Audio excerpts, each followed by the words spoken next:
Hello friends, welcome to my channel. ಇವತ್ತು ನೋಡೋಣ ಕೆಲವೊಂದು 3 ಸ್ಟಾಕ್ ನಾನು ಚೂಸ್ ಮಾಡಿದ್ದೀನಿ. ಸೊ ಅದರಲ್ಲಿ ಮೊದಲನೇದಾಗಿ ಒಂದು ಸ್ಟಾಕ್ ನೋಡೋಣ. ಅದು 3 ಸ್ಟಾಕಲ್ಲಿ ಒಂದು ಸ್ಟಾಕು 14 ವರ್ಷಗಳ ನಂತರ ಬ್ರೇಕ್ಔಟ್ ಕೊಟ್ಟಿದೆ. ಸೊ ಇಲ್ಲಿ ನಾನು ಮಂತ್ಲಿ ಚಾರ್ಟ್ ಹಾಕಿಟ್ಟಿದ್ದೀನಿ, ಇಲ್ಲಿ ನೀವು ನೋಡ್ಬೋದು. ಈ ಸ್ಟಾಕ್ ಹೆಸರು ಬಂದು Orissa mineral and development co limited ಅಂತ. ಸೊ ಇದು ಬೇಸಿಕ್ಲಿ ಮೈನಿಂಗ್ ಆ್ಯಂಡ್ ಮಿನರಲ್ಸ್ ಇದು ಇಂಡಸ್ಟ್ರಿ ಆಗಿದೆ ಈ ಕಂಪನಿ. ಸೊ ಇಲ್ಲಿ ನೋಡ್ಬೋದು, ಇದು 2010ರಲ್ಲಿ ಈ ರೇಂಜಲ್ಲಿತ್ತು, 8600 ರೇಂಜಲ್ಲಿತ್ತು. 2010ರಿಂದ ಕನ್ಸಿಸ್ಟೆಂಟ್ಲಿ ಕೆಳಗಡೆನೇ ಇತ್ತು. ಇದು ನೋಡಿ, ಎಲ್ಲರಿಗೂ ಕೆಳಗಡೆ ಬಂದಿದೆ. 2014 ಇದು ಬ್ರೇಕ್ಔಟ್ ಕೊಟ್ಟಿದೆ. ಈ ರೇಂಜು ಯಾವ ರೇಂಜು? 8600. ಈ ಸ್ಟಾಕ್ ಸ್ವಲ್ಪ ಪ್ರೈಸ್ ಜಾಸ್ತಿ ಇದೆ, ಬಟ್ ಇದು ನೋಡಿ, 14 ವರ್ಷಗಳ ನಂತರ ಇದು ಬ್ರೇಕ್ಔಟ್ ಕೊಟ್ಟಿದೆ. ಒಂದು ಹೈ ಮಾಡಿದೆ 8667. ಸೊ ಇದು ನೀವು ಟ್ರೇಡ್ ಮಾಡೋವಂಥವ್ರು, ಶಾರ್ಟ್ ಟರ್ಮ್ ಅಥವಾ ಲಾಂಗ್ ಟರ್ಮ್ ಮಾಡೋವಂಥವ್ರಿಗೆ ಅಥವಾ ಸ್ವಿಂಗ್ ಟ್ರೇಡಿಂಗ್ ಮಾಡೋವಂಥವ್ರಿಗೆ ಇದು ಸ್ಟಾಪ್ ಲಾಸ್ ನೀವು 6400 ಇಟ್ಕೊಳ್ಳಿ. ಇಲ್ಲಿಂದ ಒಂದು ವೇಳೆ ನೀವು 8500-600 ರೇಂಜಲ್ಲಿ ನೀವು ಬೈ ಮಾಡೋದಾದರೆ ನಿಮ್ಮ ಸ್ಟಾಪ್ ಲಾಸು ಲಾಂಗ್ ಟರ್ಮ್ಗೋಸ್ಕರ 6400 ಆಗಿರುತ್ತೆ. ಅಥವಾ ಸ್ವಿಂಗ್ ಟ್ರೇಡಿಂಗೋಸ್ಕರ ನೀವು ಮಾಡಿದ್ರೆ ಸ್ಟಾಪ್ ಲಾಸ್ ಇನ್ನು ಸ್ವಲ್ಪ ಮೇಳಕ್ಕೆ ಹಾಕ್ಕೊಳ್ಳಿ, ಇನ್ನು ಸ್ವಲ್ಪ 6800 ಅಥವಾ 7000 ಹತ್ರ ಸ್ಟಾಪ್ ಲಾಸ್ ಹಾಕ್ಕೊಳ್ಳಿ. ಸೊ ಈ ರೇಂಜಲ್ಲಿ ನೀವು ಬೈ ಮಾಡಿದ್ರೆ ಇದು ಟಾರ್ಗೆಟ್ ಡೆಫಿನೆಟ್ಲಿ ಲಾಂಗ್ ಟರ್ಮ್ಗೋಸ್ಕರ ನೀವು ನೋಡೋದಾದರೆ ಅಥವಾ ಶಾರ್ಟ್ ಟರ್ಮ್ಗೋಸ್ಕರ ಒಂದು 8ರಿಂದ 9000, 10,000, 11,000-12,000 ಹೋಗುವಂಥ ಪೊಟೆನ್ಷಿಯಲ್ ಇದೆ. ವಾಲ್ಯೂಮ್ ನೋಡಿ ಯಾವ ಥರ ಇನ್ಕ್ರೀಸ್ ಆಗಿದೆ. ಇದರಲ್ಲಿ ಕನ್ಸಿಸ್ಟೆಂಟ್ಲಿ ಗ್ರೀನ್ ಕಂಬಗಳಲ್ಲಿ ಕಾಣ್ತಾ ಇದೆ, Orissa mineral and development.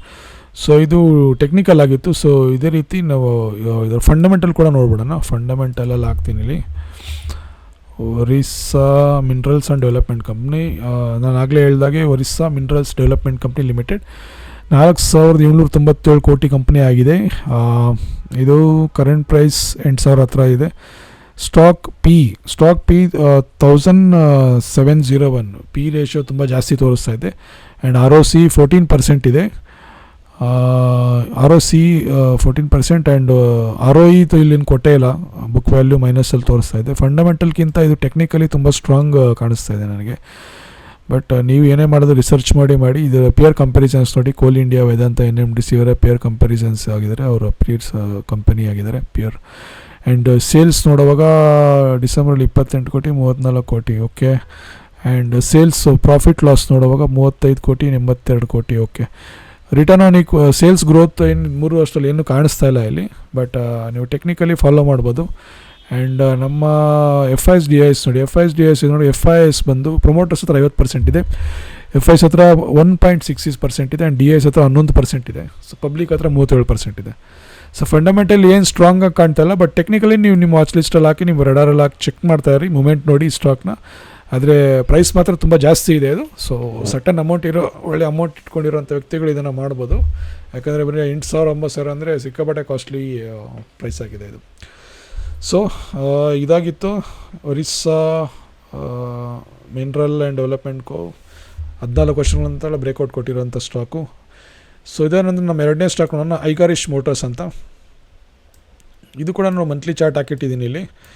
So ಇದು ನೀವು ನೋಡುವಾಗ ಇದು ಕೂಡ ಆಲ್ಮೋಸ್ಟ್ ಇದು ನೋಡಿ 2018ರ ಈ ರೇಂಜಲ್ಲಿತ್ತು. ಸೊ 694. ಅದಾದಮೇಲೆ ಕೆಳಗಡೆ ಇತ್ತು, ಮತ್ತೆ ಲಾಸ್ಟ್ ಇಯರ್ ಅಕ್ಟೋಬರಲ್ಲಿ ಬ್ರೇಕ್ ಮಾಡಿತ್ತು, ಮತ್ತೆ ಕೆಳಗಡೆ ಬಂತು, ತಿರ್ಗಾ ರೀಟೆಸ್ಟ್ ಆಗಿ ಮತ್ತೆ ಅಲ್ಲಿಂದ ಮೇಲೆ ಬಂದಿದೆ ನೋಡಿ. 600 ಆಲ್ಮೋಸ್ಟ್ ಎಷ್ಟಿದೆ, 691 ಆ ರೇಂಜ್ ಇವಾಗ ಬ್ರೇಕ್ ಮಾಡಿ ಬ್ರೇಕ್ಔಟ್ ಕೊಟ್ಟು ಆಗಸ್ಟಲ್ಲಿ 713 ಹೈ ಮಾಡಿದೆ. ಸೊ ನನ್ನ ಪ್ರಕಾರ ಇದು ಸ್ಟಾಪ್ ಲಾಸ್ ನೋಡುವಾಗ ಇಲ್ಲ, ಇದನ್ನು ನಾನು ವೀಕ್ಲಿ ಮಾಡ್ತೀನಿ. ವೀಕ್ಲಿಯಲ್ಲಿ ತುಂಬ ಚೆನ್ನಾಗಿ ಕಾಣ್ತಾ ಇದೆ. ಎಸ್, ಇಲ್ಲಿ ನೋಡಿ, ಇದು ಬಂದು ಸ್ಟಾಪ್ ಲಾಸ್ ನೀವು 646 ಹಾಕ್ಕೊಳ್ಳಿ. ಒಂದು ವೇಳೆ ಈ ರೇಂಜಲ್ಲಿ 700 ಅಥವಾ ಇದು ಕ್ಲೋಸಿಂಗ್ ಬಂದು 705, 704 ಕ್ಲೋಸ್ ಆಗಿತ್ತು. ಆ ರೇಂಜಲ್ಲಿ ನೀವು ಬೈ ಮಾಡಿದ್ರೆ 646 ಸ್ಟಾಪ್ ಲಾಸ್ ಹಾಕ್ಕೊಳ್ಳಿ. ಅಲ್ಲಿಂದ ಮುಂದೆ ಡೆಫಿನೆಟ್ಲಾಗಿ ಇದು 800, 850, 900 ಹೋಗುವಂಥ ಚಾನ್ಸಸ್ ಕಾಣ್ತಾ ಇದೆ. ವಾಲ್ಯೂಮ್ ನೋಡಿ ಯಾವ ಥರ ಮ್ಯಾಸಿವ್ ವಾಲ್ಯೂಮ್ ಇನ್ಕ್ರೀಸ್ ಆಗಿದೆ ಇದರಲ್ಲಿ. ಆ್ಯಂಡ್ ಐಗಾರಿಶ್ ಮೋಟರ್ಸ್ ಫಂಡಮೆಂಟಲ್ ಬೇಕಾದ್ರೆ ನಾವು ನೋಡ್ಬೋದು. ಫಂಡಮೆಂಟಲ್ ನೋಡುವಾಗ ಐಗಾರಿಶ್ ನಾನಿಲ್ಲ ಟೈಪ್ ಮಾಡ್ತೀನಿ, ಐಗಾರಿಶ್ ಮೋಟರ್ಸ್. ಎಸ್, ಈ ಕಂಪ್ನಿ ಬಂದು 2218 ಕೋಟಿ ವ್ಯಾಲ್ಯೂ ಇರೋಂಥ ಕಂಪ್ನಿ ಆಗಿದೆ. ROE ಬಂದು 2.16. ROE ರಿಟರ್ನ್ ಆನ್ ಈಕ್ವಿಟಿ ಏನು ಅಷ್ಟು ಜಾಸ್ತಿ ಇಲ್ಲ, ಕಡಿಮೆ ತೋರಿಸ್ತೈತೆ. ROC ಬರೀ 4.74% ಇದೆ. PE ರೇಷಿಯೋ 136 ಇದೆ. ಆ್ಯಂಡ್ ಬೇರೆ ಇಲ್ಲಿ ನೋಡೋವಾಗ ಡೆಪ್ಟು ಬರೀ 138 ಕೋಟಿ ಇದೆ.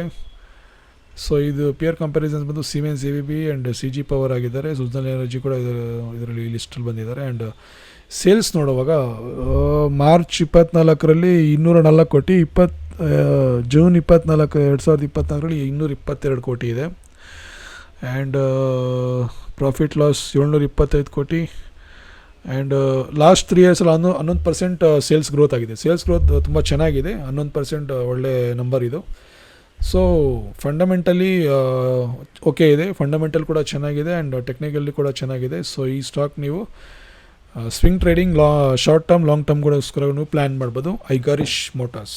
ಸೊ ಇದಾಗಿತ್ತು ನಮ್ಮ 2ನೇ ಸ್ಟಾಕು. ನಮ್ಮ 3ನೇ ಸ್ಟಾಕ್ ನೋಡೋಣ, Castrol India limited. Castrol India limited ನಾನಿಲ್ಲಿ ಇದನ್ನು ಮಂತ್ಲಿ ಚಾರ್ಟ್ ಹಾಕ್ಕೊತೀನಿ. ಮಂತ್ಲಿ ಚಾರ್ಟ್ ಹಾಕುವಾಗ ಇಲ್ಲಿ ನೋಡಿ, ಇದು ಬಂದು ಐ ಥಿಂಕ್ ಈ ರೇಂಜಲ್ಲಿ 272 ರೇಂಜ್ 2014 ಆದಮೇಲೆ 2014ರಿಂದ 24 10 ವರ್ಷಗಳ ನಂತರ ಇದು ಸ್ಟ್ರಾಂಗ್ ಬ್ರೇಕ್ಔಟ್ ಕೊಟ್ಟಿದೆ. ಅಂದರೆ ಹೈ ಮಾಡಿದ್ದೆ 276. ಓಕೆ, ಒಂದು ವೇಳೆ ಈ ರೇಂಜಲ್ಲಿ 276ರಲ್ಲಿ ನೀವು ಎಂಟ್ರಿ ಆದರೆ ಸ್ಟಾಪ್ ಲಾಸ್ ಇಟ್ಕೊಳ್ಳಿ 232 ಲಾಂಗ್ ಟರ್ಮ್ ಶಾರ್ಟ್ ಟರ್ಮ್ ಮಾಡೋವಂಥವ್ರಿಗೆ. ಆ್ಯಂಡ್ ಸ್ವಿಂಗ್ ಟ್ರೇಡಿಂಗ್ ಕೂಡ ಮಾಡ್ಬೋದು. ಇದು 232 ಸ್ಟಾಪ್ ಲಾಸ್ ಇಟ್ಕೊಂಡು ನಿಮ್ಮ ರೇಂಜ್, ನಿಮ್ಮ ಟಾರ್ಗೆಟ್ ನಿಮ್ಮ ಅನುಕೂಲಕ್ಕೆ ಅನುಸಾರ ನೀವು ಮಾಡ್ಕೊಳ್ಳಿ. ಯಾಕಂದರೆ 275 270ರಲ್ಲಿ ನೀವು ಎಂಟ್ರಿ ಆಯ್ತಂದರೆ ಅಲ್ಲಿಂದ 300 325 340 350 ಹೋಗೋಂಥ ಚಾನ್ಸಸ್ ಇದೆ. ಸೊ ನಿಮ್ಮ ಟಾರ್ಗೆಟ್, ನಿಮ್ಮ ರಿಟರ್ನ್, ನಿಮ್ಮ ಕೆಪಾಸಿಟಿಗೆ ಅನುಸಾರ ನೀವು ಪ್ಲ್ಯಾನ್ ಮಾಡಿಕೊಂಡು ಎಂಟ್ರಿ ಎಕ್ಸಿಟ್ ಮಾಡ್ಕೊಬೋದು. ಸೊ ವಾಲ್ಯೂಮ್ ಕೂಡ ನೋಡಿ ಯಾವ ರೀತಿ ಮ್ಯಾಸಿವ್ ವಾಲ್ಯೂಮ್ ಇನ್ಕ್ರೀಸ್ ಆಗಿದೆ ಸುಮಾರು ಒಂದು 4-5 ತಿಂಗಳಿಂದ. ಇದಾಗಿತ್ತು ಕ್ಯಾಸ್ಟ್ರೋಲ್ ಇಂಡಿಯಾ. ಬಟ್ ಈ ಕ್ಯಾಸ್ಟ್ರೋಲ್ನ ಫಂಡಮೆಂಟಲ್ ಕೂಡ ನೋಡ್ಬಿಡೋಣ ಒಂದು ನಿಮಿಷ. ಕ್ಯಾಸ್ಟ್ರೋಲ್ ಇದು ಬಂದು ಕೆಮಿಕಲ್ ಇಂಡಸ್ಟ್ರಿ ಆಗಿದೆ. ಈ ಕಂಪ್ನಿ ಬಂದು 26,340 ಕೋಟಿ ಆಗಿದೆ. ಆ್ಯಂಡ್ PE ರೇಷಿಯೋ 29.8 ಇದೆ. ಓಕೆ, ಪರವಾಗಿಲ್ಲ. ಆ್ಯಂಡ್ ಬುಕ್ ವ್ಯಾಲ್ಯೂ 21 ಇದೆ. ಆ್ಯಂಡ್ ROE ನೋಡಿ, ROE 42% ಇದೆ. ರಿಟರ್ನ್ ಆನ್ ಈಕ್ವಿಟಿ ಭಾಳ ಚೆನ್ನಾಗಿ ಕೊಟ್ಟಿದೆ ಇದು. ಡೆಪ್ಟ್ ಬರೀ 73 ಕೋಟಿ ಇದೆ. And peer comparisons Pidilite, SRF, Linde India. And sales growth 1,325 crore, 1,398 ಕೋಟಿ. ಆ್ಯಂಡ್ ಪ್ರಾಫಿಟ್ ನೋಡ್ಬೋದು 5,000 ಕೋಟಿ ಇದೆ 2023ರಲ್ಲಿ. 24ರಲ್ಲಿ TTM ಒಂದು 5,170 ಕೋಟಿ ಇದೆ. ಸೇಲ್ಸ್ ಗ್ರೋತ್ ನೋಡಿ, ಸೇಲ್ಸ್ ಗ್ರೋತ್ ಬಂದು 19% ಇದೆ, ಭಾಳ ಚೆನ್ನಾಗಿದೆ. ಅಬೌವ್ 12%, ಅಂದರೆ 19% ಅಂದರೆ ಭಾಳ ಒಳ್ಳೆ ನಂಬರ್ ಇದು ಸೇಲ್ಸ್ ಗ್ರೋತ್. ಕಂಪ್ನಿ ಪ್ರಾಫಿಟ್ ಜಾಸ್ತಿ ಮಾಡಿಲ್ಲ ಅಂದರೂ ಸೇಲ್ಸ್ ಚೆನ್ನಾಗಿ ಆಗ್ತಾಯಿದ್ರೆ ಒಳ್ಳೆ ಸೈನ್ ಅದು. So FIs ನೋಡ್ಬಿಡೋಣ. FIs ನೋಡಿಲ್ಲ, ಒಂದು ನಿಮಿಷ. FIs ನೋಡಿ, ಇದು ಕೂಡ ಸಖತ್ತಾಗಿದೆ numbers. Castrol India limited promoters ಹತ್ರ 51% ಇದೆ, FIs ಹತ್ರ 10% ಇದೆ, DIS ಹತ್ರ 16% ಇದೆ, ಪಬ್ಲಿಕ್ ರಿಟೇಲರ್ಸ್ ಹತ್ರ 22% ಇದೆ. ಸೊ ಫಂಡಮೆಂಟಲಿ ಸ್ಟ್ರಾಂಗ್ ಇದೆ ಆ್ಯಂಡ್ ಟೆಕ್ನಿಕಲಿ ಸ್ಟ್ರಾಂಗ್ ಇದೆ. ಸೊ ಈ ಸ್ಟಾಕ್ ನೀವು swing trading, short term, long term ಕೂಡ ಸಹ ಪ್ಲ್ಯಾನ್ ಮಾಡ್ಕೊಬೋದು. ನಾನು ಹೇಳಿದಂಗೆ 232 ಸ್ಟಾಪ್ ಲಾಸು, 276ರಲ್ಲಿ ಎಂಟ್ರಿ ಆದರೆ 290 300 325 ಈ ಥರ ಟಾರ್ಗೆಟ್ ನೀವು ಇಟ್ಕೊಬೋದು. ಸೊ ವೀಕ್ಷಕರೇ, ಇದಾಗಿತ್ತು 3 ಸ್ಟಾಕ್ಸು. ಸೊ ಈ 3 ಸ್ಟಾಕ್ಸಲ್ಲಿ ಯಾವುದೇ ನಾನು ಡೆಫಿನೆಟಾಗಿ 100% ಹೋಗುತ್ತೆ ಅಂತ ಹೇಳಲ್ಲ. ಯಾಕಂದರೆ ಕೆಲವೊಂದು ಬುಲ್ಲಿಶ್ ಆಗ್ಬೋದು, ಕೆಲವೊಂದು ಬೇರಿಶ್ ಆಗ್ಬೋದು. ಸೊ ನೀವು ಅದು ನಿಮ್ಮ ರೆಡರಲ್ಲಿ ಹಾಕ್ಕೊಂಡು, ವಾಚ್ ಲಿಸ್ಟಲ್ಲಿ ಹಾಕ್ಕೊಂಡು ಮೂಮೆಂಟ್ ನೋಡ್ಕೊಂಡು ನೀವು ಟ್ರೈ ಮಾಡಿ. ಆ್ಯಂಡ್ ಅದೇ ರೀತಿ ನೆಕ್ಸ್ಟ್ ಟೈಮ್ ನೋಡೋಣ, ಇದೇ ರೀತಿ ಬ್ರೇಕ್ಔಟ್ ಸ್ಟಾಕ್ಸ್ ನಾನು ಹಾಕ್ತಾ ಇರ್ತೀನಿ. ಸೊ ಈ ವಿಡಿಯೋ ನಿಮಗೆ ಇಷ್ಟ ಆಗಿದರೆ ಲೈಕ್ ಮಾಡಿ, ಶೇರ್ ಮಾಡಿ, ಸಬ್ಸ್ಕ್ರೈಬ್ ಮಾಡಿ. ಮುಂದಿನ ಬಾರಿ ಇದೇ ರೀತಿ ಕೆಲವೊಂದು ಸ್ಟಾಕ್ಸ್ ಬಗ್ಗೆ ನಾನು ಮಾತಾಡ್ತೀನಿ. Thank you so much. Bye.